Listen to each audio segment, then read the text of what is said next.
შინაგან საქმეთა სამინისტროს საგანგებო სიტუაციების მართვის სამსახური აქტიურად აგრძელებს ავტოპარკის განახლებას. სამსახურმა შეიძინა 31 ერთეული სახანძრო ავტომობილი, რომელიც გათვლილია ტყის ხანძრების წინააღმდეგ საბრძოლველად. ასევე მინდა ვთქვა, რომ აღნიშნული ავტომობილები სრულად არის ადაპტირებული ურბანული ხანძრების მიმართულებითაც. მანქანები აღჭურვილია თანამედროვე ტექნოლოგიებით, რაც რა თქმა უნდა მნიშვნელოვნად გაზრდის ჩვენი სამსახურის შესაძლებლობებს, როგორც პრევენციული კუთხით, ასევე რეაგირების მიმართულებით.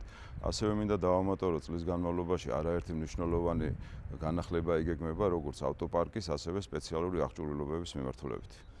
აღნიშნული ავტომობილები ეფექტურია ტყის და ურბანული ხანძრების წინააღმდეგ ბრძოლისთვის, რაც რა თქმა უნდა უფრო გაადვილებს მეხანძრე მაშველების ყოველდღიურ საქმიანობას.